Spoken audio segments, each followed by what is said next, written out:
Bon, alors.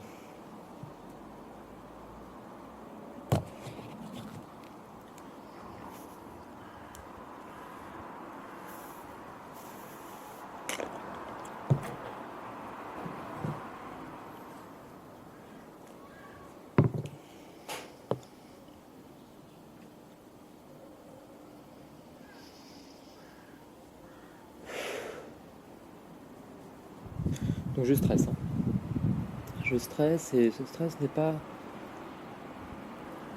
En tant que tel, je ne sens pas qu'il soit lié au café, disons, ou. Bon, ce stress, c'est toujours un peu la même chose. C'est.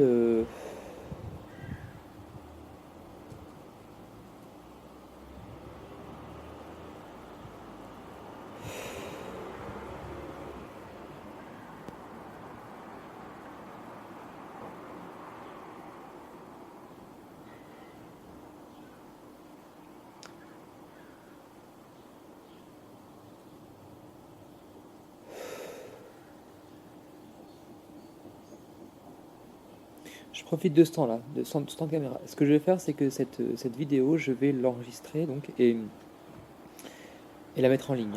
D'accord. Là, ce qui va se passer pour moi, je crois que c'est le bon moment. 2025, c'est le moment où je structure une activité d'artiste et où je la rends visible dans les codes de l'art plastique. Voilà. En 2024, la question s'est posée autrement. Enfin, disons que l'année dernière, c'était plutôt l'idée que je structure mon travail d'artiste. Disons, ça a été un petit peu l'idée, quoi, en gros. Euh, En fait, je vais essayer de faire un historique. D'ailleurs, je vais essayer de faire un historique parce que ça s'agira pour moi de comprendre un petit peu ce qui se passe. Et c'est avec cet historique que j'aurai une trajectoire et une histoire qui se joue. Voilà. En fait, j'ai été donc en école d'art.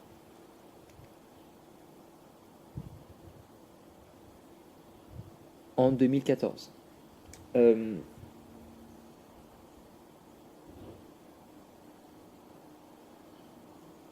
cette rentrée en école d'art pour moi était quelque chose d'assez important parce que je crois que ça a permis quelque part de, comment dire, c'était comme une espèce de d'autorisation, je crois, à mener un travail important. Ça veut dire que c'est comme si depuis longtemps, depuis enfant, on pourrait dire, il y a d'un côté le monde de l'école où j'apprends des choses, bon, c'est intéressant, mais en même temps, c'est souvent très ennuyant. Et souvent, j'ai senti cet écart-là entre, disons, un savoir qui est cadré par l'école et de l'autre côté, un savoir qui se fait de manière assez singulière, assez, je vais pas dire autodidacte parce que c'est pas très juste, mais quelque chose qui se fait de manière personnelle, quoi. Voilà, un intérêt qui est porté pour le savoir de manière personnelle, en dehors strictement des structures, ou même quelque part aussi, disons qu'il y a d'un côté, comment dire, il y a des devoirs, il faut rendre les devoirs, il faut faire les contrôles, etc. Et puis il y a aussi chez moi une sorte de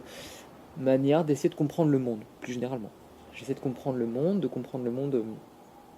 dans dans sa socialité, de manière presque sociologique, quoi. Du coup, il y a une curiosité, quoi. C'est comme si quelque part mon besoin de connaissance était... En fait, ça, c'est comme si l'école, c'était un espace qui était assez lent, et que donc du coup, j'avais projeté une compréhension ailleurs. Voilà. Et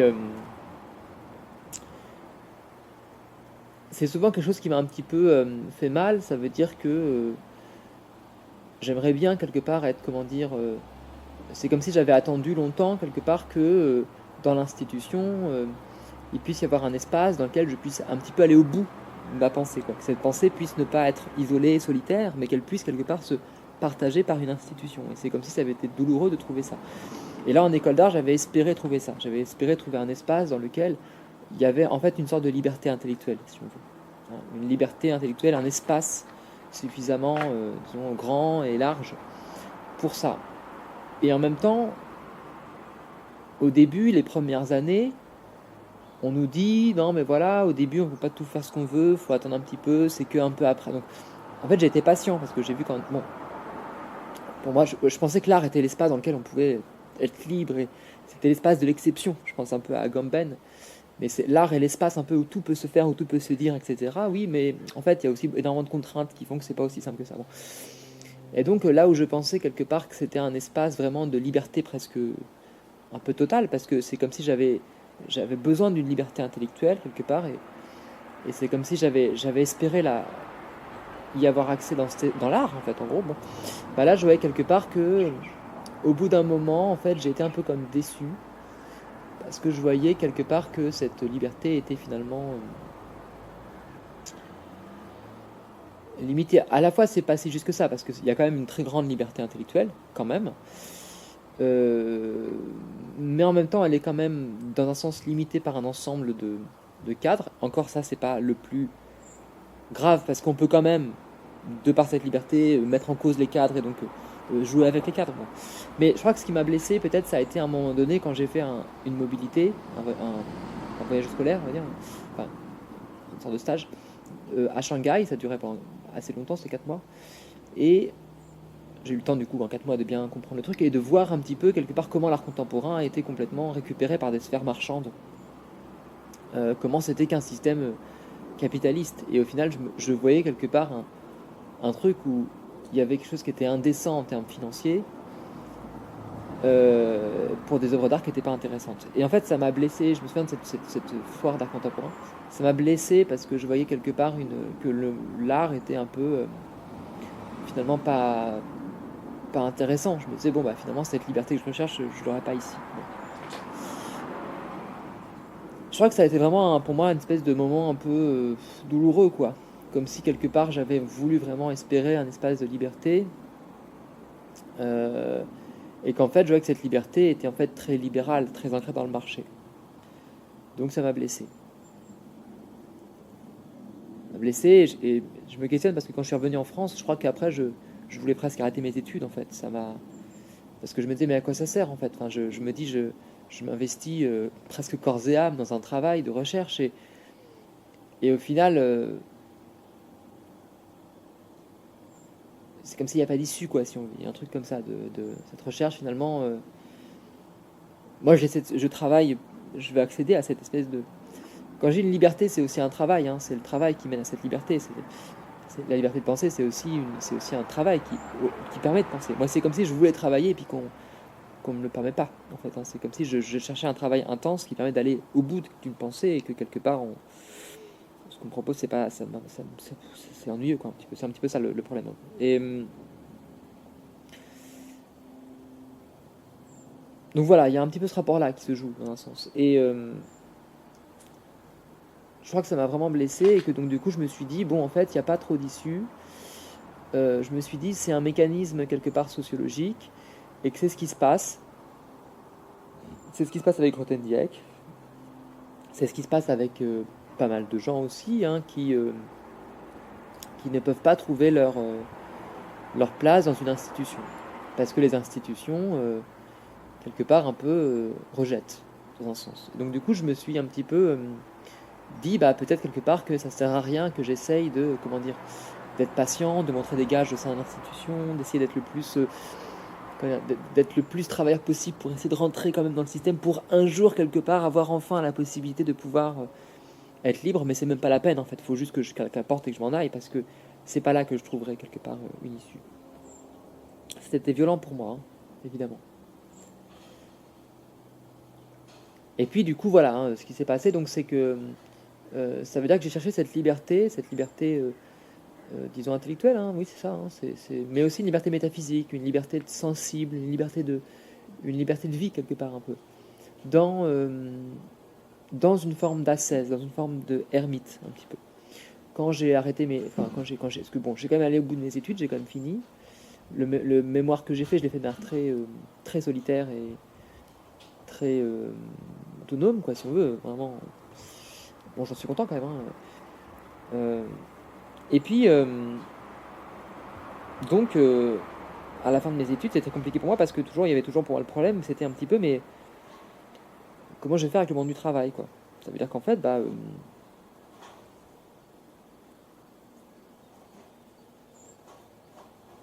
puisque j'arrive pas à trouver un espace dans lequel je peux vraiment, enfin, le travail de ma pensée ne peut pas s'incarner quelque part, je peux le faire de manière autonome, mais du coup, ça me prend aussi beaucoup de temps, et donc ça va être compliqué de jongler avec un boulot. Ce travail-là, non seulement c'est douloureux parce qu'il est pas reconnu, il est très solitaire, mais en plus, et puis il rémunère pas, mais en plus de ça, quelque part, on m'interdit de le faire, parce que pour faire ça, il faut du temps, il faut de la... Donc ça pose un problème, en fait.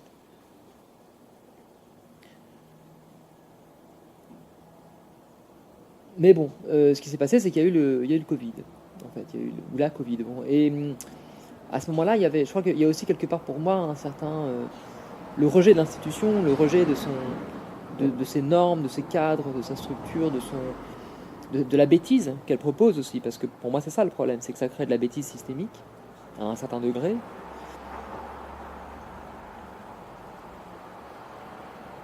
Cette bêtise,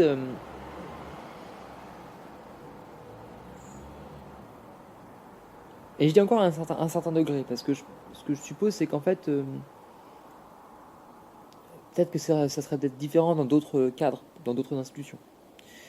Euh, c'est ce que je commence à comprendre maintenant aussi, qu'en fait, bon, bah, là, l'expérience que j'ai vécue, elle est liée à une institution particulière qui avait une certaine forme de liberté, mais pas que. Enfin, voilà, il y a un peu différentes choses. Donc,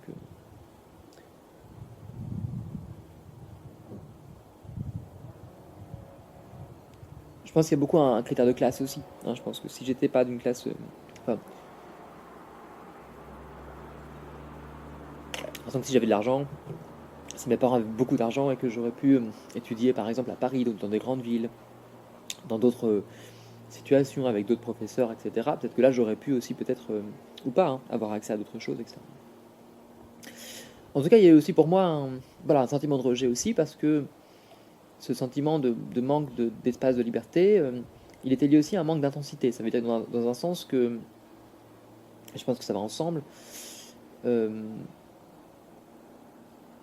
en fait, toute cette souffrance, cette espèce d'étouffement un petit peu intellectuel que je pouvais avoir, pour moi, il est lié aussi quelque part à une situation de classe sociale. Ça veut dire pas que. En fait, c'est que jusque-là, j'avais essayé de l'interpréter en termes de classe. Je pense que c'est pas que ça, mais parce que c'est pas dit que ce soit ça. Mais c'est-à-dire que moi, il y a toujours un peu la crainte quelque part de devoir être enfermé dans un travail alimentaire, par exemple, ou de devoir aussi rejoindre une classe bourgeoise. Maintenant, je me dis bon, c'est pas le plus grave, mais de perdre aussi quelque part un ancrage de classe, quoi. Et comme on parlait d'Édouard Louis, quoi. C'est un peu cette chose-là. Bon, et en même temps, bon, maintenant je me dis oui, mais bon, en fait c'est ça qui est douloureux. Je trouve que c'est quand même ce qui est très douloureux, c'est je vois comment dire, si parce que j'ai senti ça aussi, notamment après un peu les gilets jaunes. J'avais l'impression d'abandonner une classe sociale, de m'intégrer dans un circuit artistique, mais qui abandonnait la question de la classe sociale. Et pour moi, c'était une question très douloureuse. Et c'était aussi, ça devenait une contradiction par rapport à mon travail, parce que je m'étais beaucoup appuyé sur une pensée de Guy Debord, de Marx, et il y avait une contradiction à ce moment-là pour moi, dans le fait de réussir dans le système, entre guillemets, et du coup et d'abandonner ma classe. Donc il y avait une sorte de refus de parvenir, hein. C'est comme si j'avais mis en place, je pense à ce livre-là, Refus de parvenir, une manière en effet de se dire bah, je refuse en effet d'être dans une logique de parvenu parce que ça serait quelque part aussi une trahison d'une démarche intellectuelle, mais aussi une sorte enfin, de violence faite aux gens avec qui j'ai grandi. Mais aussi, je crois que c'est aussi un problème de cadre. C'est comme si quelque part, pour parvenir, entre guillemets, pour réussir ou pour monter dans les classes sociales, c'est quelque chose que en même temps je désire aussi, je crois, parce que j'ai envie d'avoir j'ai envie d'avoir cette liberté intellectuelle, ce confort aussi intellectuel, mais en fait, c'est comme si ça se faisait, mais sous certaines conditions. En fait, hein, sous la condition de justement ne pas abandonner la question de la classe. Donc ça a été beaucoup de travail aussi qui s'est mené pour moi ces dernières années. Bon, du coup, je disais ça. Je disais en 2019, du coup, il y a eu...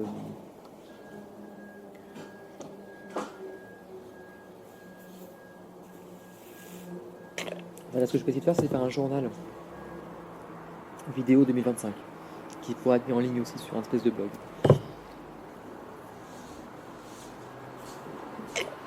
Donc 2019, j'ai commencé un travail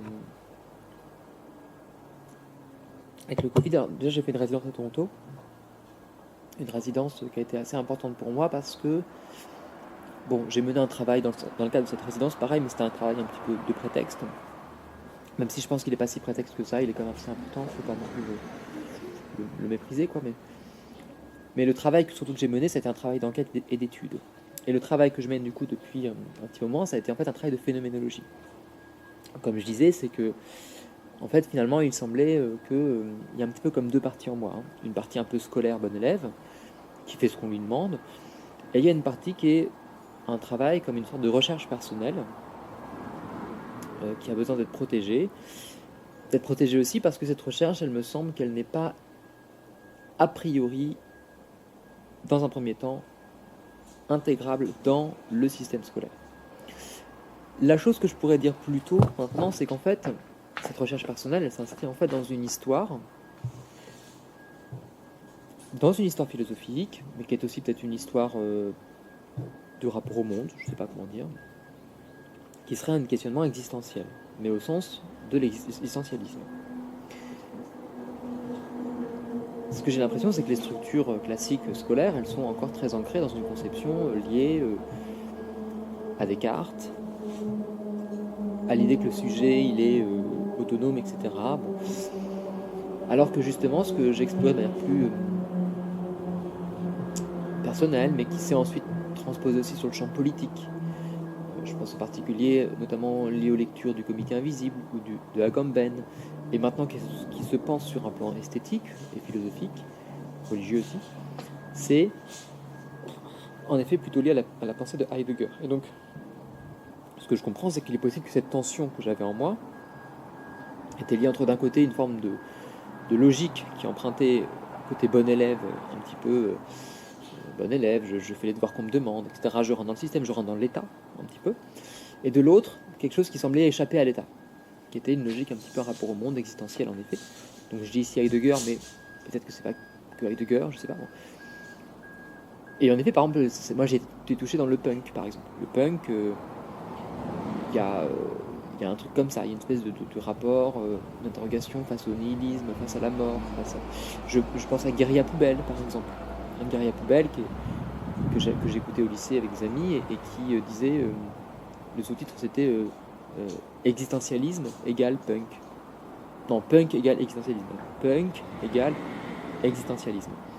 Et j'ai l'impression qu'en effet, en fait, l'accès à la musique punk, à l'anarchisme aussi, au lycée, mais aussi quelque part, d'une certaine manière, cet existentialisme a touché aussi chez moi une forme d'existence et de rapport au monde que j'avais dans une forme d'existentialisme, de penser quelque part le rapport au savoir, non pas uniquement dans un rapport très, disons, scientifique, mais plus dans un rapport à l'existence. Pour moi, cette tension, elle est même, comment dire, elle m'apparaît, j'ai l'impression que ce bipartisme, cette scission, en fait, elle est présente pour moi dès les Grecs. C'est-à-dire qu'elle est présente depuis c'est un truc assez ancien, je crois. C'est la scission entre l'espace public et l'espace privé. Peut-être entre hommes et femmes aussi, peut-être, parce que ça serait un petit peu les deux espaces aussi qui pourraient être liés. Mais c'est aussi, la scission qu'il y a dans l'école. Dans l'école, parce que dans l'école, on a l'espace du cours, qui serait l'espace cartésien, l'espace quelque part de la pensée, du savoir. Et de l'autre côté, il y aurait la cour de récréation. Et la cour de récréation, c'est pas l'espace du savoir, c'est l'espace de la vie, un peu livrée un peu à elle-même, entre guillemets, même s'il y a des surveillants, etc. Mais ça serait un petit peu autre chose. Et moi, c'est comme si je sentais qu'il y avait toujours cette tension entre les deux qui me trouvait ça un peu étrange. Et qu'il y a d'un côté, quelque part, la salle de classe, où on apprend des choses, il y a le savoir, qui est fait selon une structure assez rigide, quasi militaire. Et de l'autre côté, il y a un petit peu l'espace de la cour de récréation, qui agit comme une forme d'antichambre du savoir, dans lequel il se passe d'autres choses. Il y a plein de choses qui se passent dans le corps, dans les interactions sociales, dans la socialité, la sociologie de la cour de récréation. La cour de récréation, c'est vraiment un espace dans lequel il se passe plein de choses, et ces choses qui se passent semblent être pas forcément pensées dans le cours, quoi. C'est que le cours, il agit comme un espace, un lieu assez rigide, un petit peu, face à la souplesse de la cour de récréation, face à la violence de la cour de récréation aussi. Mais il y a une sorte de découpe, quelque part. Et c'est comme si, en fait, il y a un truc étrange qui est que dans il y a une forme de savoir, il y a une forme d'être au monde, d'existence dans la cour de récréation qui n'est pas, qui n'apparaît pas dans le cours. C'est-à-dire que dans le cours, on sépare les choses, on va apprendre les mathématiques, le français, etc. Bon. Mais c'est comme si la cour de récréation était le lieu de la vie un petit peu quotidienne, entre guillemets. Après, il y a aussi le fait qu'on va dans sa famille, chez ses parents, etc. Mais c'est comme si, quelque part, ces espaces étaient un petit peu comme séparés. Hein, que l'espace du savoir est séparé de l'espace de la vie, de la cour de récréation, de l'espace de la famille, etc. Et séparé de... Ce sont des espaces différenciés. Hein. Et donc, du coup, moi, c'est vrai que c'était un peu intriguant, parce que c'est comme si tout ce savoir, il apparaissait un peu faux, finalement. Parce qu'il était comme déconnecté des autres sphères de l'activité. Or, c'est comme si on veut penser quelque part une sorte de totalité ou un savoir général, est-ce qu'on doit se concentrer uniquement sur un pan du monde ou est-ce qu'on peut essayer de se dire comment on peut penser la vie dans son existence entière, dans sa généralité? En ce sens-là, en effet, il y avait chez moi une forme d'interrogation existentialiste. En fait. Et je crois que cette interrogation, elle est liée aussi au fait que dans cet espace de la cour de récréation, il y avait chez moi un profond sentiment de décalage, de difficulté à m'intégrer, si on veut. Enfin, c'est pas une question de difficulté, c'est ça marchait pas, c'était pas intéressant. Peut-être que c'est lié quelque part à des problèmes familiaux aussi, hein, c'est peut être lié à beaucoup de choses. Peut-être que c'est une condition personnelle, peut-être que c'est beaucoup lié aussi à l'homosexualité, peut-être que c'est autre chose. Mais voilà, mais il y avait aussi là-dedans beaucoup de violence, hein, et c'est comme si moi j'étais toujours un peu touché parce qu'il y a cette violence de la cour de récréation d'un côté, et cette violence de la cour de récréation me semble, avec son intensité, avec sa bêtise, quelque part, semble être quelque part un peu en contrepoint de la cour de l'école. C'est-à-dire qu'on va en cours, on apprend des mathématiques, on apprend le français, on apprend parfois aussi avec une certaine forme de discipline un peu humiliante, un peu violente, qui n'est pas pensée en tant que telle. Mais il y a une espèce de contraste entre quelque part la bêtise frontale de la cour de récréation et de l'autre côté un savoir qui se veut un peu neutre et parfait et disons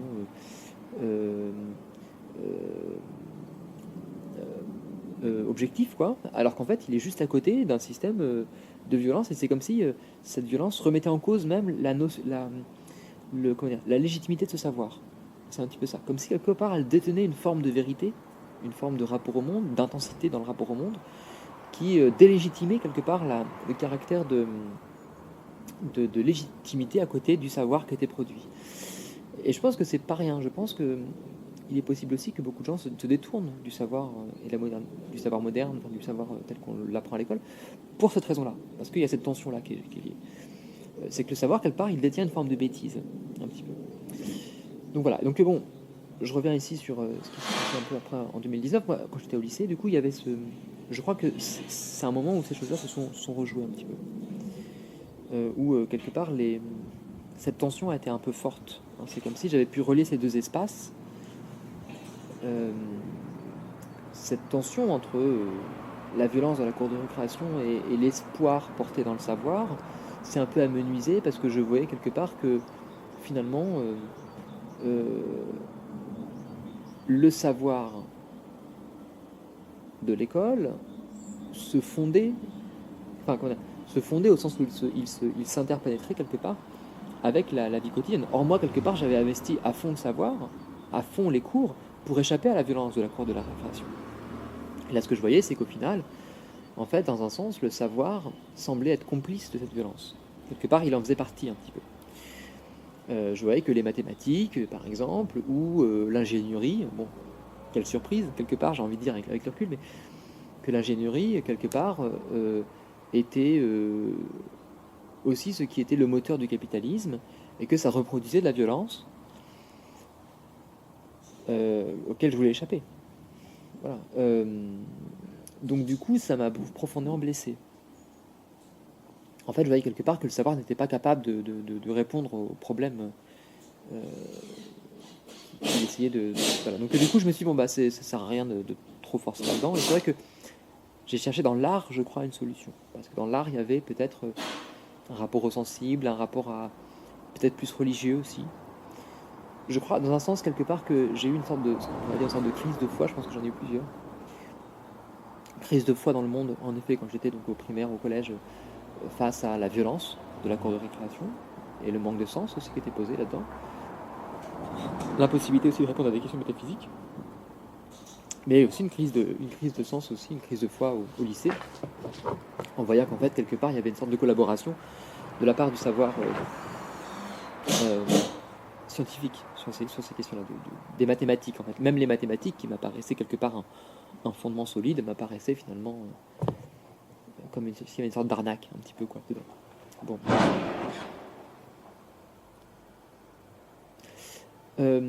Voilà, je parlais du coup d'Heidegger et de Agamben, etc. Je crois que ce qui est important là-dedans, c'est qu'en fait, il y a cette critique qui a été apportée par les mathématiques, enfin, contre les mathématiques, notamment de l'existentialisme. L'existentialisme, c'est une remise en cause aussi des fondements, enfin, de la prétention des mathématiques à pouvoir décrire le réel, décrire la réalité.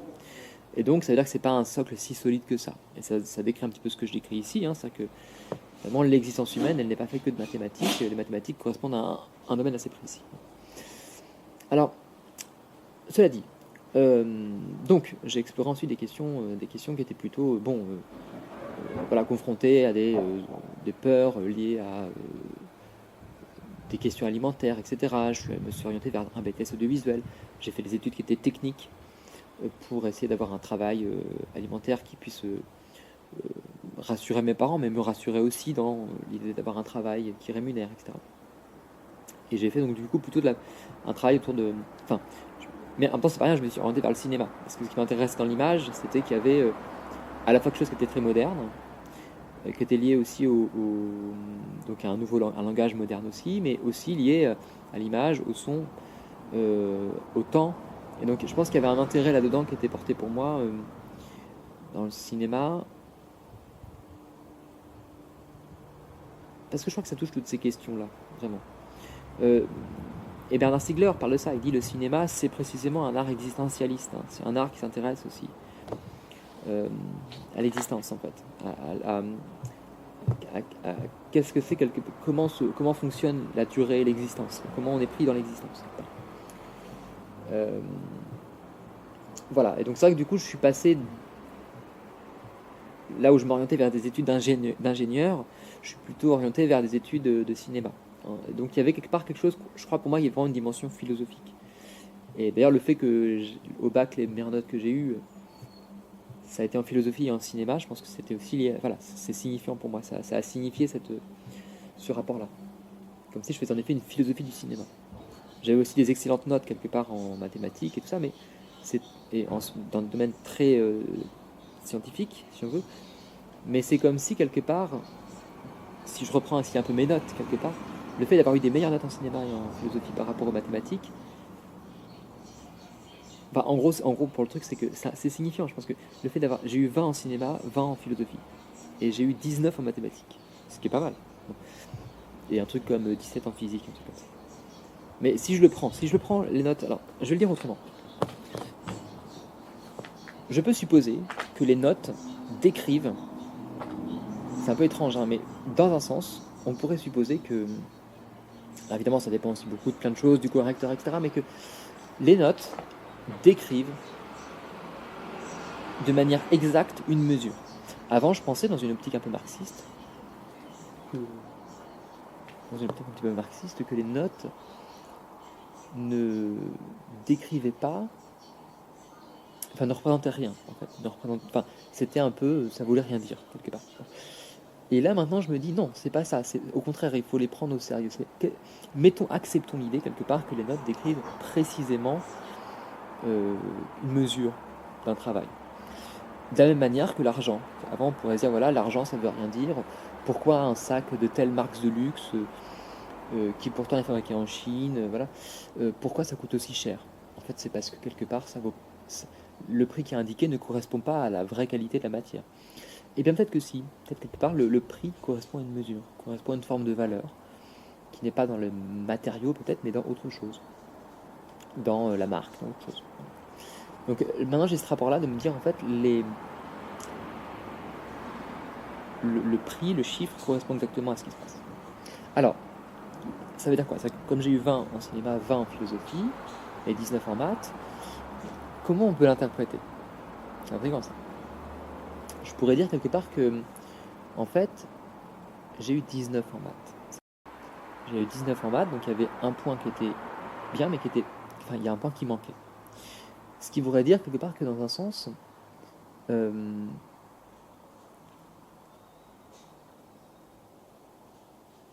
il y a quelque chose qui manque dans les maths. Il y a un point qui manque. Il y a un point qui manque dans les mathématiques.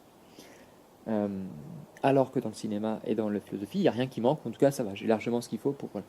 Donc c'est comme si on pouvait l'entendre, quelque part, que il est possible pour moi de mobiliser la question de la philosophie et la question du cinéma, c'est-à-dire d'un art moderne, on pourrait dire, voire contemporain, pour penser la question des mathématiques. En ce sens-là, c'est plutôt intéressant. C'est comme si je pouvais quelque part mobiliser en effet le cinéma et la philosophie pour quelque part régler un problème mathématique, pour régler ce petit point qui manque dans les mathématiques, un petit peu étrangement. Voilà. Donc voilà. En effet, je crois que dans un sens, quelque part, on pourrait se dire, par exemple, on peut se dire l'informatique. L'informatique, ça peut être vu un peu comme le prolongement des mathématiques. Les mathématiques sont un art de l'espace, un peu un art de la géométrie, mais dans l'informatique, c'est un art presque du temps, un art de l'algorithme du temps. Le cinéma, c'est un art. Là, je prenais celui du cinéma d'ailleurs, un petit peu. Le cinéma expérimental. L'art vidéo, c'est plus de la vidéo si on veut. J'aime bien le cinéma. Quoi. Dans le cinéma, il y a quand même un art contemporain, vraiment, au sens où on va. C'est le début vraiment d'avoir un médium qui permet de mêler entre déjà du transmédia. Hein, il y a quelque chose déjà qui est très, très, très conceptuel en fait à la base. En tant que tel. Au sens où le conceptuel il est déjà dans l'idée de penser comment les choses se mêlent entre elles.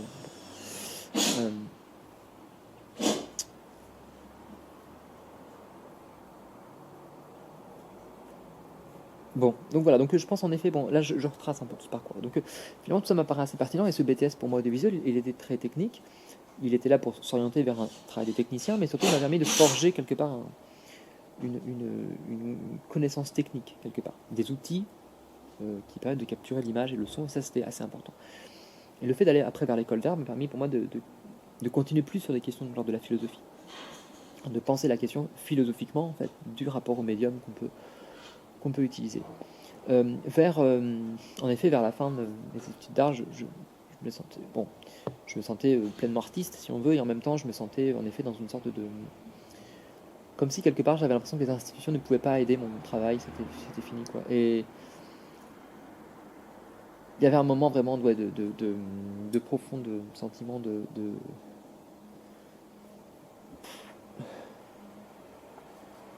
perte de sens, en fait, en gros. Mais cette perte de sens, elle est... Je crois qu'elle s'est aussi beaucoup portée par rapport à l'action climatique aussi. Je crois que au lycée, j'ai été touché par ces questions liées à la décroissance, liées à... moi, c'était beaucoup avec un journal qui s'appelle Le Sarcophage, par Paul Ariès notamment, qui diffusait des idées, qui étaient empruntées à André Gorz, la décroissance, le revenu de base, etc., la critique du travail. Et j'étais beaucoup pris dans toutes ces questions-là. Et en fait, maintenant, je comprends aussi que ces questions-là, elles sont liées beaucoup à des figures qui empruntent à Bartleby et à Heidegger aussi. Et finalement, quelque part, je crois que ce qui s'est passé progressivement, c'est que j'ai été amené à ces questions-là. C'est que je crois quelque part que dans cette question-là, il y a un mouvement. En fait, il y a un mouvement en amont de ces questions écologiques, climatiques, etc. C'est de se dire, il n'est pas désirable de chercher à être dans les grandes villes, à atteindre la bourgeoisie, à atteindre quelque part une reconnaissance sociale, humaine, etc. Mais au contraire, il devient intéressant d'explorer une extériorité. Cette extériorité, c'est l'écologie. C'est les non-humains, c'est l'extérieur, quoi, du coup. Donc du coup, il faut quelque part échapper aussi à l'argent, au capitalisme, etc. Et il y a aussi une lecture de Marx dans ce qu'on appelle la critique de la valeur, de Robert Coase, ancienne Miapex, qui pourrait être lu un peu comme ça, hein, comme une espèce de rejet de l'argent aussi, un peu, même si, avec le recul, je crois que c'est plutôt... c'est pas forcément comme ça que c'est pensé, en fait. C'est moi qui l'ai interprété comme ça, mais c'est un rejet du travail, en fait, mais pas forcément de l'argent. Et en même temps, ça pose un peu ce problème. J'ai du mal à bien saisir exactement où est-ce que ça veut aller. Mais du coup, voilà, pour moi, il y a eu un moment de rejet. En fait, je voyais quelque part qu'il y avait un ensemble ici de propositions qui visaient un petit peu à légitimer un mouvement, mais qui était en fait chez moi un affect. Je crois derrière ça, il y avait un affect pour moi de dégoût. de dégoût quelque part d'un centre. Comme si quelque part, plus je montais dans mes études, un petit peu plus j'avançais dans mes études, plus quelque part je me rapprochais des centres-villes, des grandes villes, etc. Et puis en même temps, ces rapprochements me dégoûtaient aussi parce que m'éloignaient quelque part de mon véritable travail, si vous voulez. Ce véritable travail étant justement cette pensée existentialiste qui consistait au contraire à explorer une forme d'extériorité. C'est comme si le travail que je pouvais mener, il était plutôt dans une sorte de... Non pas essayer dans une sorte d'hyper-vitesse, mais à l'inverse. C'est que voilà, euh, j'avais un peu l'impression quelque part que plus je... Et en même temps, c'est pas très vrai ce que je raconte, hein, mais... parce qu'au contraire, c'est un peu l'inverse. Mais c'est... Parce que j'attends que les choses aillent de plus en plus vite. Mais peut-être que ça n'est pas de plus en plus vite tant que ça non plus. Peut-être que c'est l'inverse.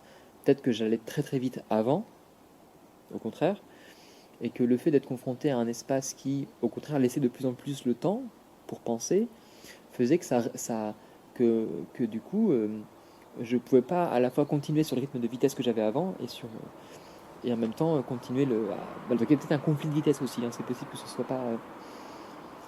peut-être quelque part que j'allais un peu, entre guillemets, trop vite. Peut-être quelque part que il y avait un grand écart entre, comment dire, entre le travail de pensée que je pouvais fournir et de l'autre côté, quelque part, un ancrage de classe avec un ensemble d'habitus.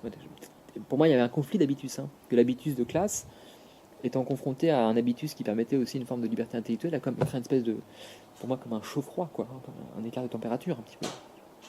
C'est possible aussi. Euh, Moi, je crois en tout cas que il y a eu en tout cas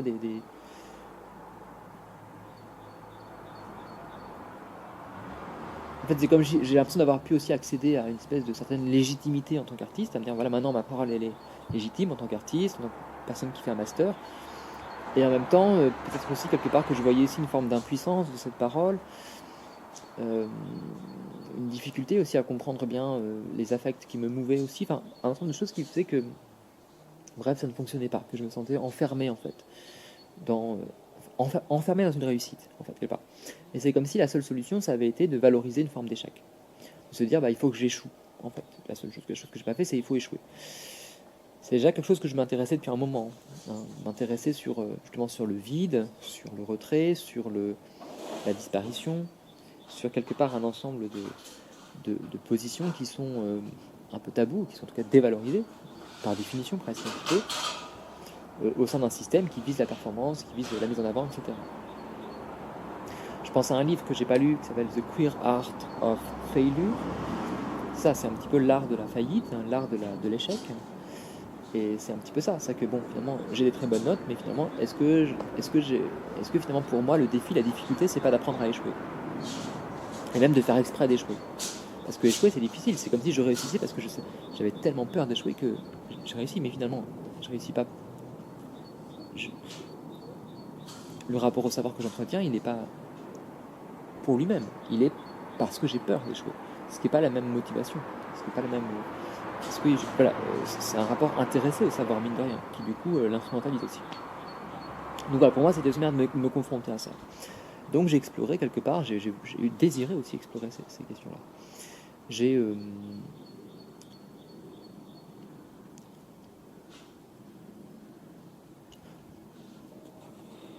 Alors, pendant ces expériences que j'ai menées, c'est que, en fait, je crois que comme je parlais donc du coup de cet art un petit peu existentiel, c'est un art que j'ai fait de manière un petit peu personnelle, hein, dans une forme de retrait. C'est un art que j'ai commencé à peu près vers la troisième année, je pense que oui, à peu près, c'est vrai, c'est la troisième année. Hein. Ouais. Donc il y avait déjà des germes un petit peu en amont.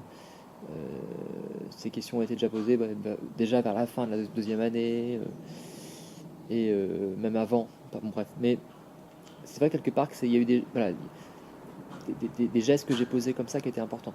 Des gestes, par exemple, c'était de valoriser la sincérité. C'est-à-dire, je suis sincère, je suis honnête. Ce que je vise, c'est la sincérité. C'était lié, en effet, à un livre de Brad Blanton, que j'ai pas fini, qui s'appelle L'honnêteté radicale. Mais ça vient aussi surtout, je crois, beaucoup plus, parce que Brad Blanton, c'est pas... Bon, ça reste un peu... C'est pas...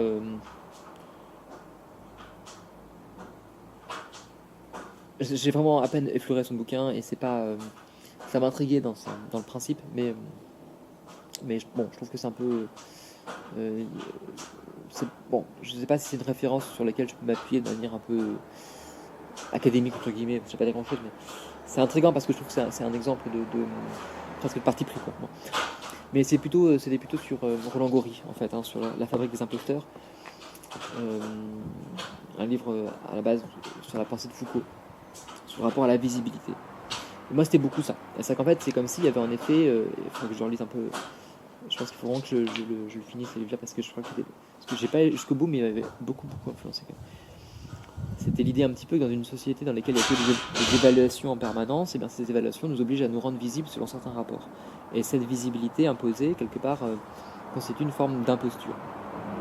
Et donc moi ce que je disais, c'est de dire finalement, si quelque part tout ce qui est rendu visible est une imposture, pour atteindre une forme de sincérité et d'honnêteté, et pour moi quelque part une exigence épistémologique, ce que je pourrais dire ici, c'est qu'il y a ici une exigence épistémologique, une fabrication de savoir, ou aussi de fabrication de perception quelque part, qui font que si quelque part ce qui est rendu visible est une imposture, il faut s'intéresser à ce qui est rendu invisible. Il faut quelque part qu'on s'intéresse à ça. Donc pour ça que je me suis intéressé beaucoup à l'invisible, parce que c'était dans l'invisible, dans ce qui est pas beaucoup vu, pas beaucoup caché, dans ce qui est discret, qu'il se cachait une profondeur liée à une question, une profondeur entre guillemets de vérité, une profondeur ontologique. Donc là, il y a vraiment pour moi une espèce de je veux dire une déontologie ontologique, si on veut, qui obligeait cette question-là. Donc voilà. Ensuite, je me suis donc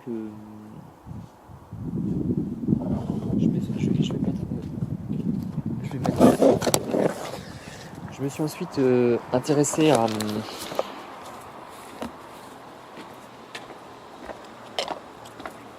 un ensemble de pratiques que j'ai mis en place, qui sont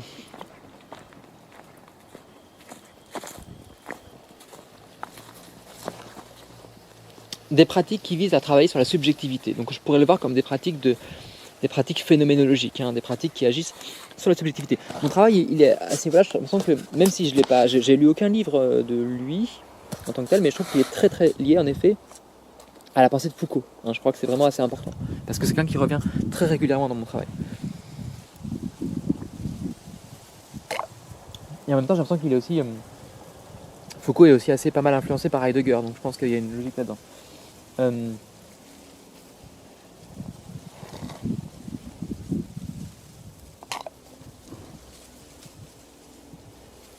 Donc j'ai fait des pratiques en fait qui touchent au corps, qui visent à travailler sur pour moi sur une économie, une économie du corps.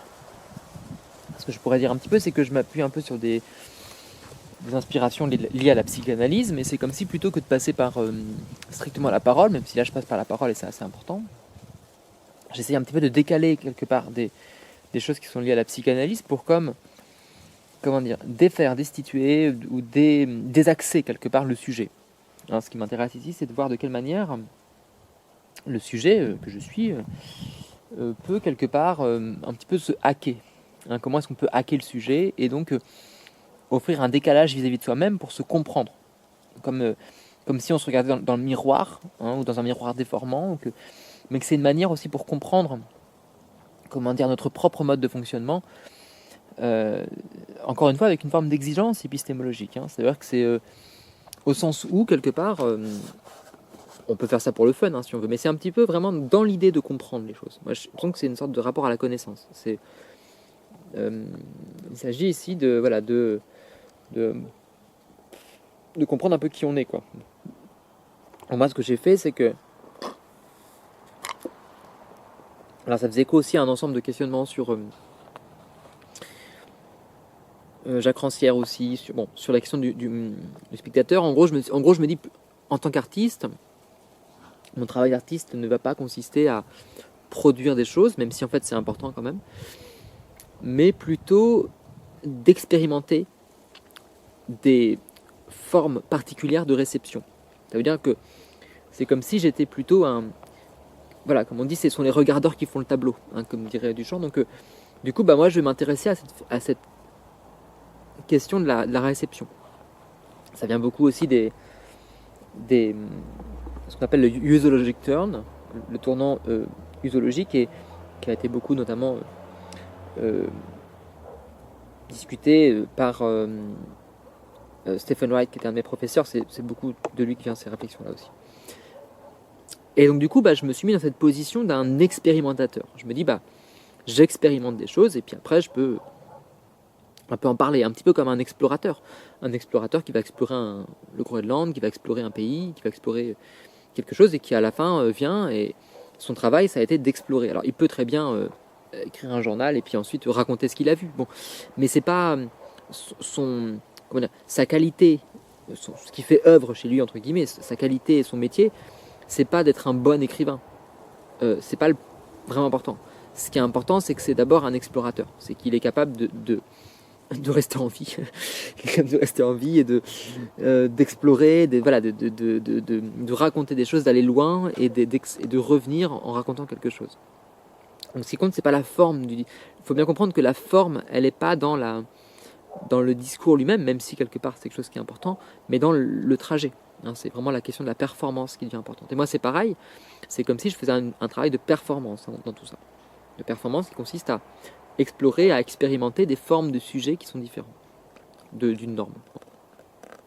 Alors ces formes d'expérimentation, elles se sont portées, je parlais de psychanalyse juste à l'instant, par exemple j'ai fait de la rétention, on peut dire de la rétention libidinale, c'est le terme que je pourrais utiliser, en pratiquant le fait de ne pas se masturber, en gros.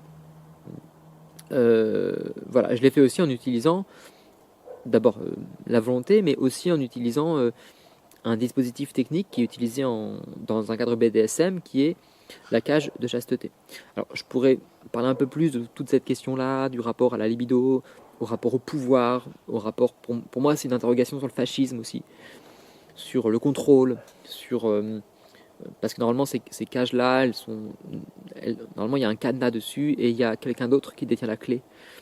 Et ce mécanisme-là m'apparaît un mécanisme de pouvoir absolument considérable. Cela dit, je pense qu'en fait, c'est un paradigme du pouvoir. Ça veut dire que, en gros, dans un sens, le capitalisme, c'est celui qui a les moyens de nous faire jouir. C'est celui qui a les moyens de satisfaire nos désirs par la consommation, etc. Mais il le fait en échange d'un travail, Donc du coup, le système capitaliste, il agit comme un système aussi qui contrôle notre libido. Un petit peu, il y a un rapport comme ça. Donc moi, c'était un peu ça, c'était un peu une interrogation par rapport à la pornographie, par rapport à la question de la consommation, du désir, de la relation en fait qui est entretenue avec ça. Et la question, c'était de me dire comment on peut peut-être travailler sur ce circuit de récompense, sur ce fait quelque part que, de quelle manière en gros des formes de discipline, d'autodiscipline, je pense ici à une chaîne qui s'appelle Autodisciple, qui est un peu dans ce même esprit, quoi.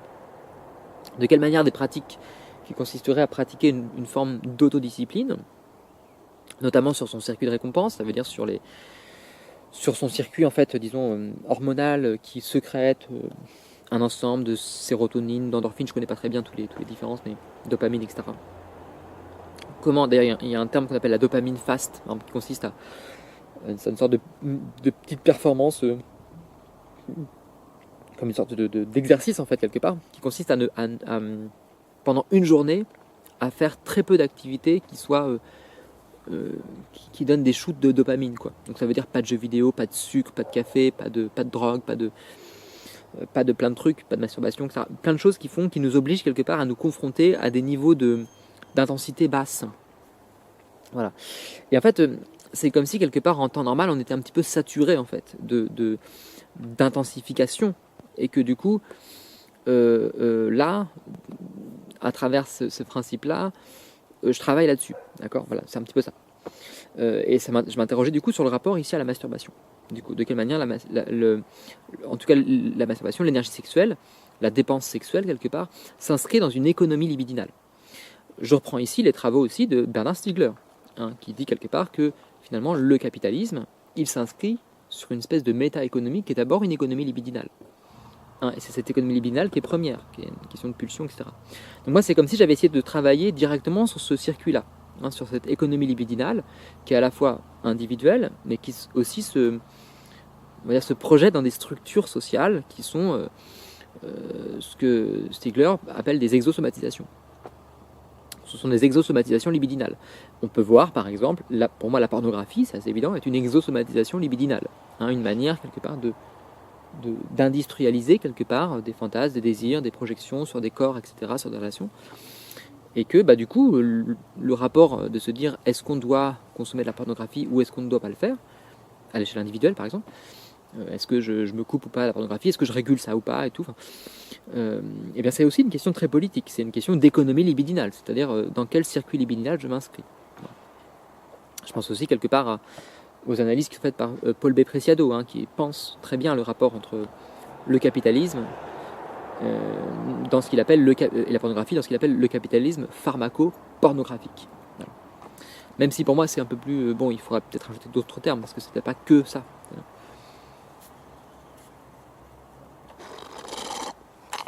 En tout cas pour moi il s'agissait de travailler là-dessus, du coup de faire un travail qui consiste à explorer, à expérimenter ces différentes dimensions, disons, du capital.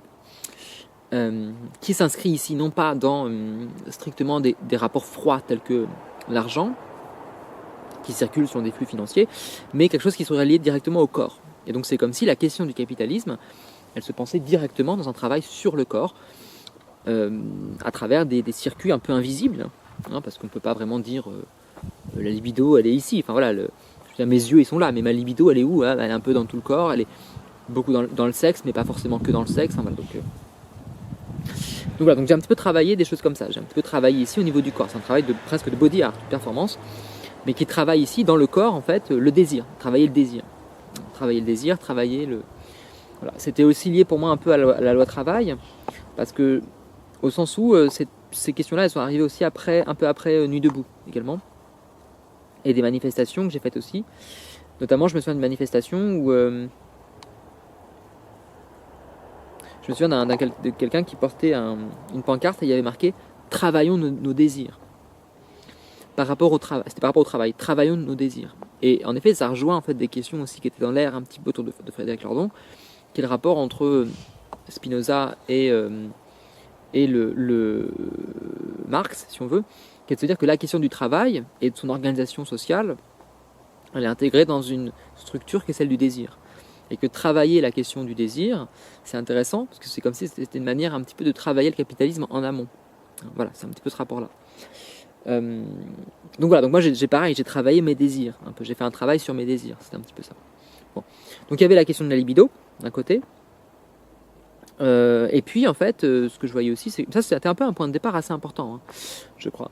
Et je voyais aussi quelque part que cette impossibilité de pouvoir quelque part projeter, enfin même plus que projeter, mais consommer un désir sexuel qui passerait par une masturbation, quelque chose comme ça, qui renvoie beaucoup à quelque chose d'assez religieux d'ailleurs, m'a comme forcé à trouver d'autres stratégies. C'est comme si j'avais une espèce de surplus d'énergie en fait.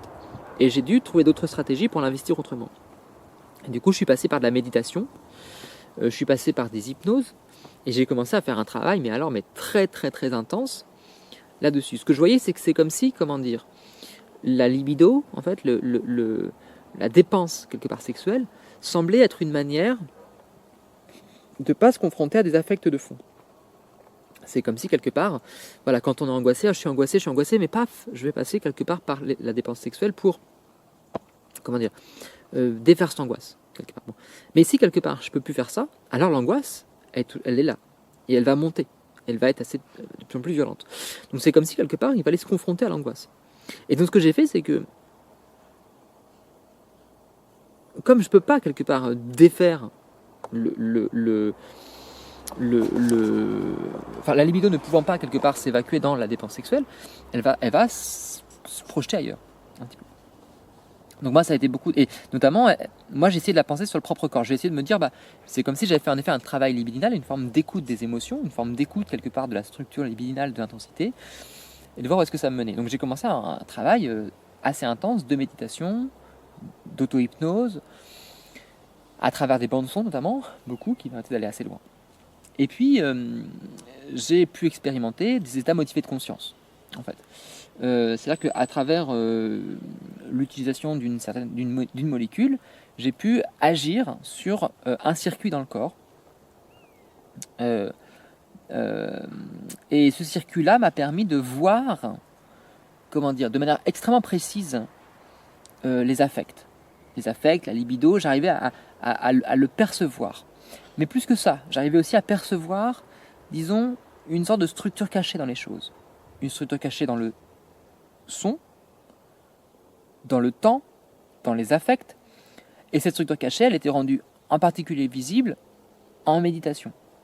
C'est-à-dire que, à travers ces 3 techniques, d'un côté la rétention sexuelle, de l'autre côté la méditation et les pratiques d'auto-hypnose, et de l'autre côté une pratique de hack de ce circuit à travers une molécule, je voyais en effet que ça me permettait d'avoir accès à... C'est comme si j'avais ma perception s'était décalée d'avec elle-même. Il y avait un décalage dans ma perception. D'habitude, je perçois quelque chose. Bon. Mais là, par exemple, quand je pense, je pense. Mais là, il y a un décalage avec ma pensée. C'est-à-dire que je me voyais penser. Ou je me voyais percevoir. Donc ça agissait comme une forme de réflexivité, quelque part, sur le mécanisme propre de l'action et du mouvement. Et il semblait quelque part que c'était en particulier très efficace avec des techniques, en effet, d'auto-hypnose ou de relaxation. C'est comme si la relaxation permettait quelque part, d'avoir un mouvement de détente du corps et en même temps d'avoir une forme de réflexivité sur ce mouvement de détente du corps. C'est-à-dire que en étant dans une forme d'immobilité relative, quelque part, les mouvements de mon corps, les mouvements qui traversaient mon corps devenaient lisibles. En gros. Et donc ça me permettait d'avoir une attention à des micro-mouvements que d'habitude on ne voit pas. Ce que je pourrais dire, c'est que à travers ici, quelque chose qui renvoie en effet à une forme de retrait, de méditation, presque de paresse, au sens de Marcel Duchamp, eh bien, j'ai pu atteindre une forme qui ressemblait à de l'inframince. Quelque chose qui pourrait être vu comme de l'inframince à travers toutes ces pratiques, sans que je l'ai forcément voulu au départ, hein. C'était pas conscientisé ces choses-là. C'est quelque chose qui arrivait dans l'expérience. Et donc ce qui s'est passé, c'est que j'ai pu explorer cette espèce d'inframince. Voilà. Alors toute cette exploration-là, elle a duré plusieurs années, elle a duré après mes études, du coup. Et j'étais en fait un petit peu dans une forme de conflictualité, un petit peu, mais comme souvent, parce que j'étais en train d'explorer cette dimension assez incroyable de cette inframince. Mais cette exploration de l'inframince se situe dans un mode de perception qui semblait... ça me permettait d'explorer quelque part la pensée, les affects, le son, des questions heideggeriennes. Pourquoi y a-t-il quelque chose plutôt que rien? Qu'est-ce que c'est que le temps? Ça me permettait de poser des questions fondamentales assez considérables. Et en même temps, j'avais l'impression que ces questions-là étaient beaucoup trop, entre guillemets, abstraites, ou beaucoup trop en dehors du monde. Voilà. C'est comme si quelque part, elles ne pouvaient être posées que dans une extériorité face au monde. Hein. C'est ce que j'ai remarqué aussi, c'est que cette interdiction de la dépense sexuelle, c'est comme si la dépense sexuelle nous connectait aussi aux choses, nous connectait au monde, nous connecte aux autres un petit peu. Mais là, dans cette espèce de rétention, cette espèce d'interdit quelque part de la dépense sexuelle, cette énergie qui me connecte au monde ne fonctionne plus, je ne peux plus être arrimé au monde, et donc du coup, elle rentre à l'intérieur comme une espèce d'ascèse, si on veut, ou d'autonomie, quelque part. Alors, je pense en effet au corps sans organes, par exemple, de Deleuze, etc. Et en même temps, elle fait quelque part qu'elle offre une forme de recul face au monde. C'est comme si le monde extérieur était comme devant nous, comme un objet d'étude. Mais du coup, ça veut dire aussi quelque part que, si on va très très loin, que partager quelque part notre étude de l'objet d'étude avec l'objet d'étude devient un problème, parce que ça s'intègre lui-même dans l'objet d'étude. Ça veut dire quelque part que cette recherche devenait absolument... autotélique, autonome. Le fait même de le partager devenait un problème. En fait, le fait même de le partager pouvait poser un problème pour fausser l'analyse, parce qu'il fallait presque objectiver l'extériorité. En gros, voilà, tout était objectivé. Donc, je pensais depuis une position qui voulait être le plus en dehors possible du monde pour le voir depuis l'extérieur. Donc, du coup, quelque part, tout mode de communication était lui-même pris dans une forme de réflexivité. Il y a un côté un peu comme ça. Mais ça complique aussi la chose parce que du coup, ça veut dire que finalement, cette recherche ne peut être que extrêmement solitaire. Et voilà. Alors, donc voilà, donc il y a eu ces choses-là. Alors, je pense qu'en effet, maintenant comme je le comprends, parce qu'au bout d'un moment, je comprenais plus pourquoi je faisais ça. Cette question d'interdiction de la dépense sexuelle, au bout d'un moment, je ne savais plus pourquoi je le faisais, en fait. Je crois que si c'était lié à un moment où, en fait, dans un sens, j'avais l'impression en effet, de perdre mon temps, de perdre mon énergie dans la pratique sexuelle. Et en fait, il y avait pour moi quelque part une manière, en effet, de me dire, comme j'avais l'impression d'être comme, disons, rejeté sexuellement ou d'avoir vécu des expériences sexuelles qui n'étaient pas satisfaisantes. C'est comme si je m'étais dit, bon, bah, en fait, j'avais choisi d'être un petit peu chaste, si on veut, et que c'était une manière pour moi, justement, de garantir une énergie. Et c'est vrai, moi, je sais aussi quelque part qu'à un moment, quelque part, où j'étais vraiment en burn-out, en fait, cette pratique-là m'a permis de garder de l'énergie. M'a permis, quelque part, d'avoir un esprit qui soit vif, en fait, quelque part, de face à ce que je décrivais avant, face à ce sentiment, quelque part, d'être... de pas être à ma place quelque part dans l'institution, ça m'a permis ces pratiques-là m'a permis quelque part de garantir une certaine forme de cohérence psychique. Donc en tant que tel, ça m'a aidé. Bon. Et en même temps, un peu à l'extrême, ça m'a permis à la fois de retrouver quelque part une certaine forme de solitude et de présence à moi-même, de présence dans ma propre pensée, et en même temps, ça m'a aussi beaucoup désocialisé. Là, ce que je remarque, c'est que depuis quelque part que je repratique des formes de dépenses sexuelles, je retrouve aussi, plus facilement une forme de contact social, en fait, justement. Ça resocialise, en fait. Ça resocialise parce que ça vient de défaire, justement, un ensemble de quiproquos dans les relations sociales qui peuvent être... voilà. Donc, en gros, ce que je peux dire, c'est que cette question de la dépense sexuelle, elle peut être vue comme un outil épistémologique. En gros, c'est-à-dire que la question qui est posée ici, c'est de quelle manière ici la libido du chercheur, son inclinaison, son implication dans le désir, le pose face à un objet de recherche qui conditionne aussi quelque part les modes de savoir et les modes de production de ce savoir qui vont être liés à ça. Là, ici, ce que j'ai fait, donc c'est le fait ici, en effet, de voir que dans cette espèce de désinvestissement libidinal, j'ai l'impression que ça produit en effet disons une espèce de démarche qui rejoint beaucoup des logiques qu'on trouve dans la pensée existentialiste, dans la phénoménologie. Heidegger, lorsqu'il parle d'une espèce de retrait hors du monde, voilà, il faut sortir du bavardage social, etc., pour sortir et pour être un peu à l'extériorité, pour avoir un regard qui serait soi-disant neutre, chose auquel je suis pas tout à fait d'accord. C'est un petit peu ce que j'ai fait. Et en effet, c'était vraiment une aventure assez incroyable, pour le coup. Après, voilà, ce que je dis aussi, c'est que en fait, ça crée au bout d'un moment aussi une sorte de... Moi, j'ai l'impression qu'au bout d'un moment, on prend énormément de recul, mais on est confronté aussi à plein de trucs, à plein d'émotions, à plein d'angoisses, à plein de violences, à plein de choses, qui me semblent quelque part déjà là, si on veut. Mais c'est comme si en temps normal, la question de la sexualité semble agir comme une sorte de... Moi, je dirais comme une sorte de soupape, quoi. C'est comme des médocs, quoi. C'est comme si, voilà, on est stressé, on prend un Xanax, et puis c'est bon, on réfléchit plus. Alors qu'en fait, si on arrête de prendre des médicaments, c'est très bien, parce qu'on retrouve une lucidité. Mais en même temps, on est confronté aussi à des angoisses terribles, et peut-être que c'est bien aussi d'en prendre un petit peu.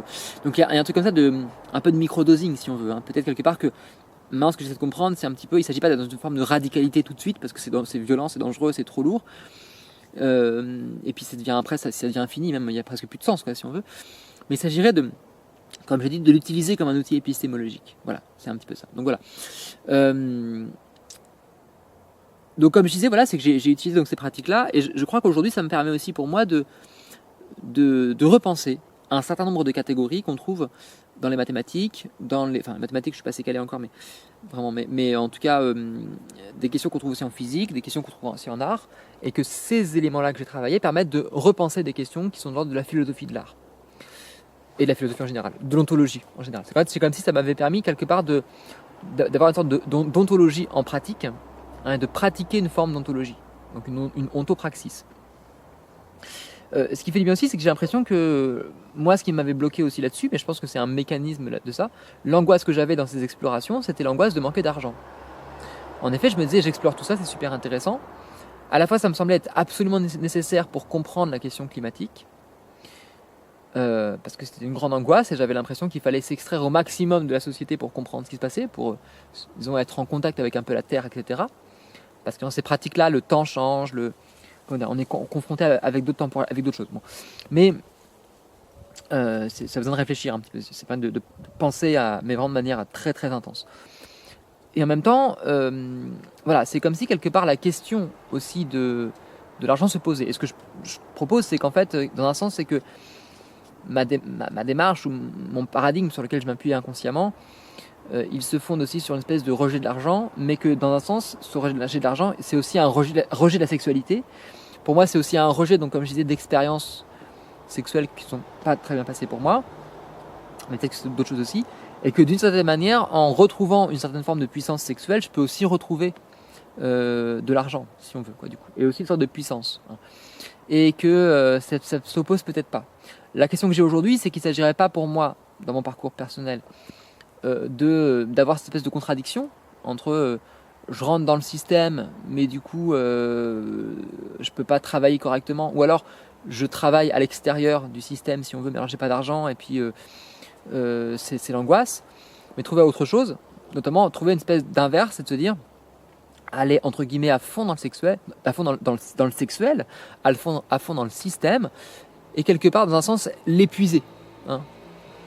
Que plutôt quelque part que dans une forme de rétention sexuelle, on peut rendre érotique cette rétention sexuelle, pourquoi pas, ou on peut aussi quasiment assumer complètement et passer son temps, en fait, être dans une forme de sexualité jusqu'à épuiser le plaisir et ensuite c'est bon, on passe à autre chose. Voilà. Ça peut être aussi un rapport comme ça. Donc pour moi, quelque part, c'est ça un petit peu qui se joue, c'est qu'il y a ici un rapport que je peux travailler entre la question libidinale et la question épistémologique. Finalement, c'est vrai que ça pourrait être, dans un sens, un peu le cœur de mon travail, dans ce sens-là. Sachant que ce qu'on appelle libido, c'est aussi la question de l'affect. J'ai l'impression que ce qu'on appelle libido, c'est l'intensité de l'affect. C'est que ce qu'on appelle affect, au final, c'est en fait même le terme libido, je l'aime pas trop parce qu'il est tout de suite lié à la sexualité. Et en même temps, pourquoi pas. Bon. Mais c'est comme si, quelque part, il y avait en effet une sorte, disons, d'énergie, de puissance, d'intensité, et qui se déploie selon différentes configurations formelles, et que ces différentes configurations formelles sont ce qu'on appelle les affects. Voilà. Et qu'ensuite, les rapports entre ces... Enfin, ou plutôt que les rapports entre ces formes sont ce qu'on appelle les affects, et la manière dont ces affects s'organisent entre eux constitue des mouvements qui sont ensuite suivis par les flux de capital, si on veut. Voilà. Mais quelque part, en amont quelque part du capital, il y a d'abord une sorte d'économie affective ou d'économie libidinale.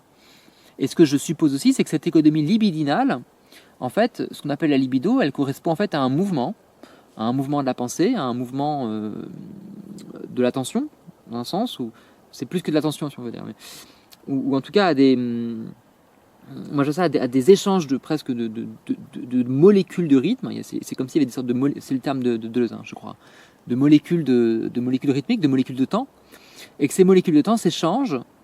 En fait, constituent quelque part une espèce de moyen d'échange qui sont une sorte de base même de l'ontologie. Voilà, c'est un petit peu ça que j'essaie de comprendre aujourd'hui. Que quelque part, même l'espace, je pense, l'espace aussi, il est produit par ça. Il me semble produit par ça, dans un sens.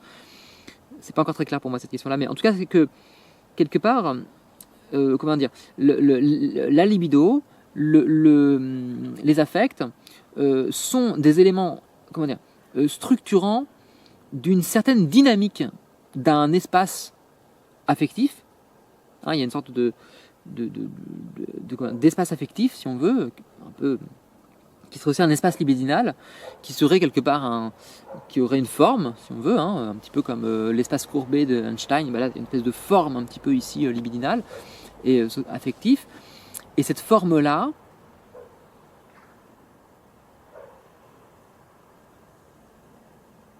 l'idée, c'est que elle est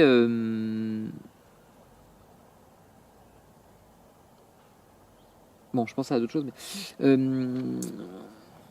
elle constitue quelque part un peu elle est très liée à la subjectivité, mais qu'en fait l'espace et le temps ne seraient pas exactement, disons, purement extérieurs à la subjectivité en tant que tel, mais seraient une sorte de fabrication et de construction de cette espèce de méta-espace qui serait comme en amont.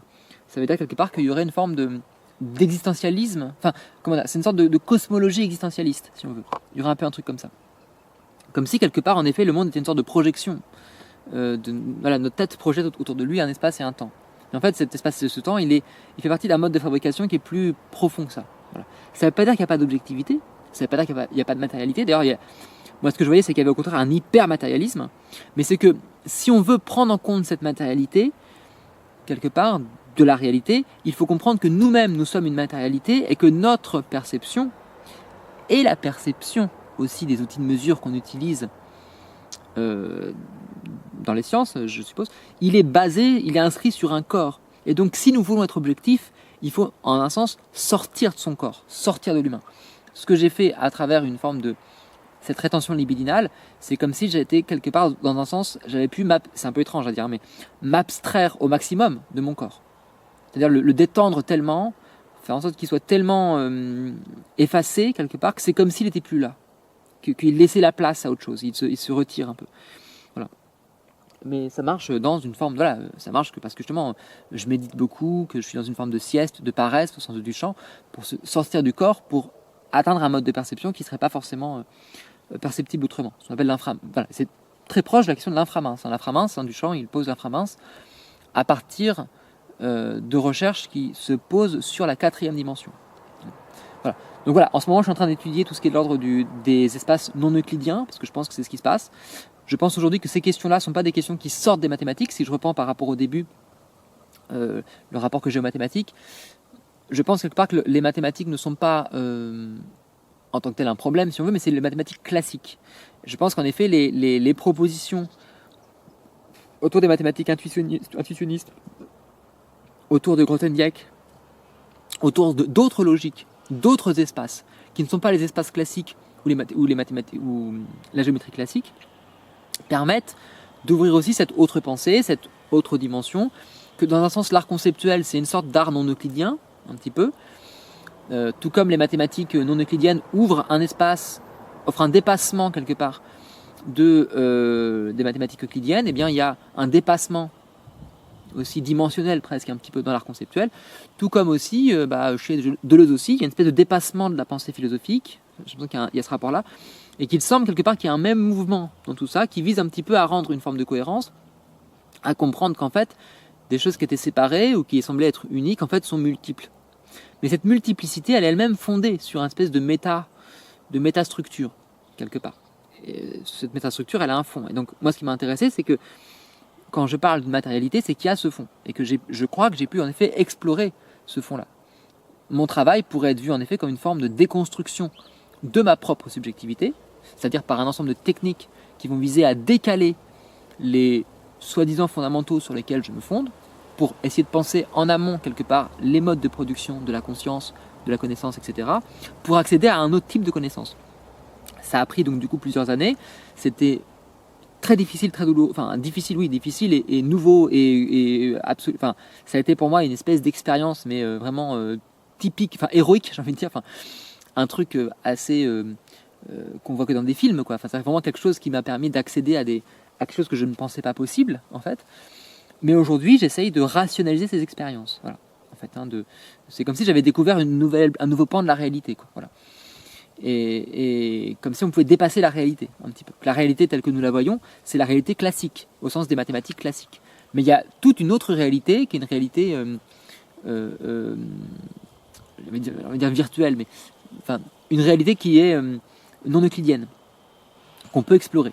Ce que je pense, c'est qu'aussi quand Guy Debord parle du spectacle, en fait, il parle pas vraiment de ça, mais en fait, dans un sens, le capitalisme, c'est aussi une réalité qui est euclidienne, et que le spectacle, c'est aussi une sorte de réalité euclidienne. Donc on peut supposer qu'on peut sortir du spectacle en sortant de cette réalité euclidienne, en pensant à une sorte de méta-réalité.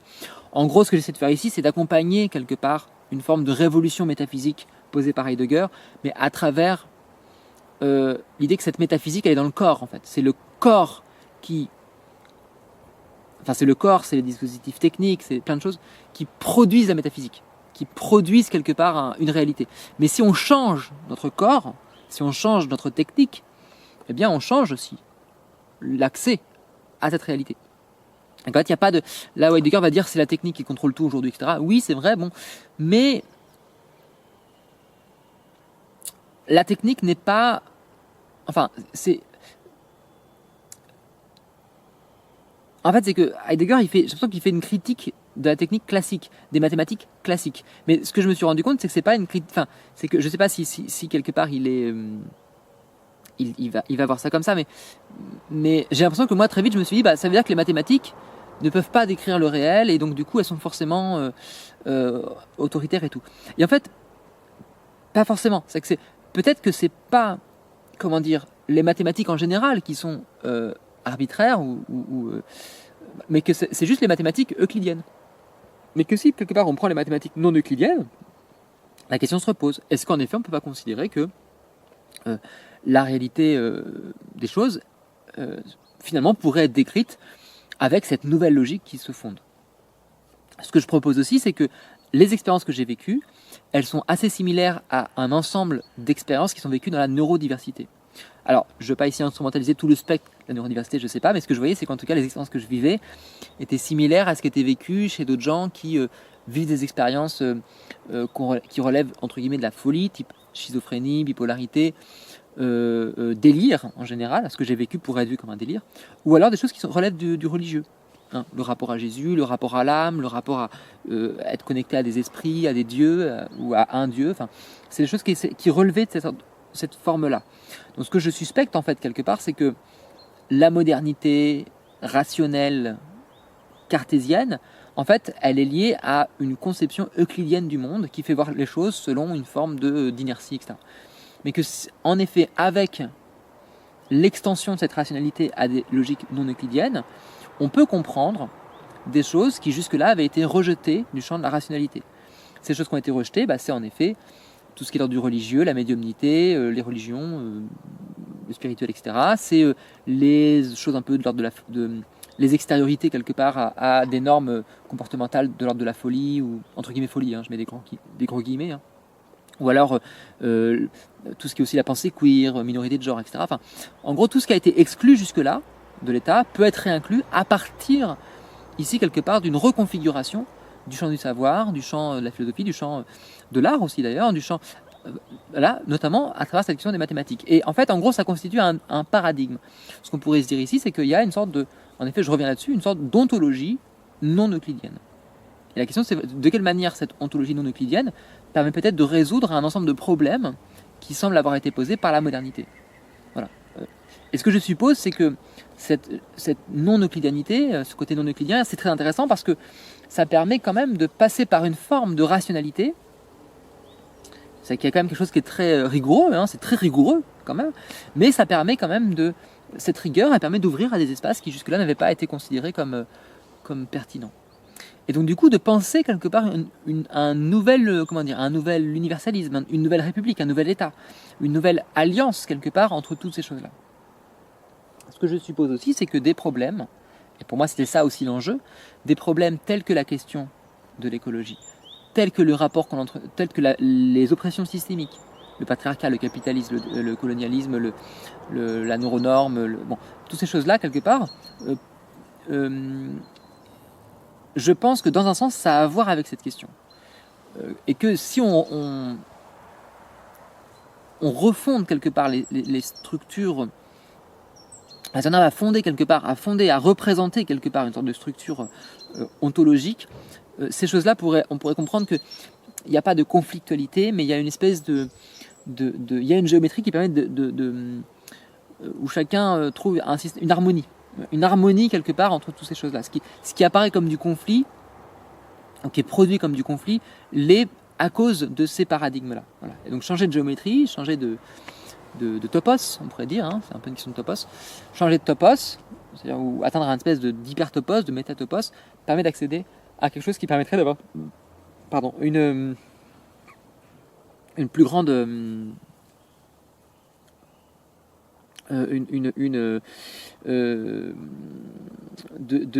d'avoir quelque chose de beaucoup plus solide, en fait, un fondement, voilà, un fondement quelque part sur lequel construire quelque chose d'un petit peu nouveau. Pour moi, c'est aujourd'hui mes recherches, elles me mènent à ça. Alors, ça peut être vu comme un peu abstrait, etc. Mais en tout cas, c'est là-dessus que je cherche, quoi, du coup. Pour ma part, en tant qu'artiste, ce qui m'intéresse, c'est de voir comment ça peut s'appliquer à l'art. Comment on peut penser une sorte de philosophie de l'art, ou un socle pour l'art, ou un paradigme pour l'art, qui pourrait s'appuyer sur ce topos, un petit peu, disons, ce nouveau topos, qui permettrait de penser une subjectivité, hein, une subjectivité d'artiste, en gros, qui pourrait quelque part être suffisamment diversifiée dans ses possibilités pour pouvoir, disons, être désirable, quoi, faire quelque chose qui soit désirable, quoi. Voilà, c'est un peu ça l'idée.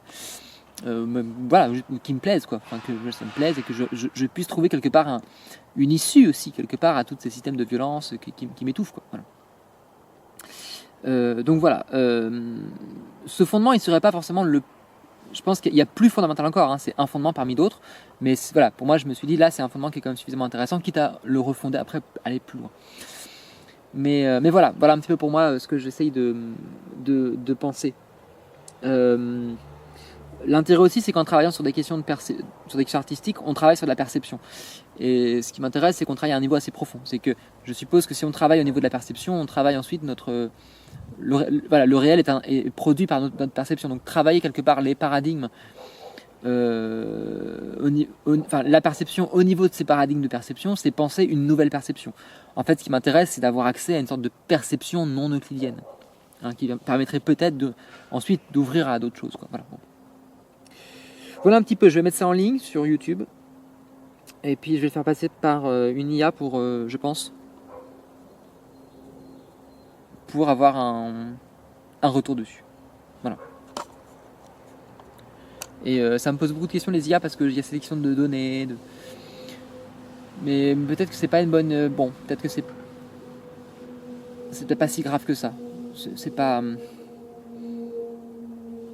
La question que je me pose, c'est est-ce que je fais par exemple est-ce que je mets mes propres IA en local ou est-ce que j'utilise des IA en ligne au risque que mon travail soit comme récupéré? Et puis peut-être que c'est pas une question importante. Peut-être que c'est pas grave que mon travail soit récupéré. Ce qui compte, c'est qu'il avance. Et au final, il faut qu'il soit partagé, quoi. Donc allons-y, quoi. Bon, voilà.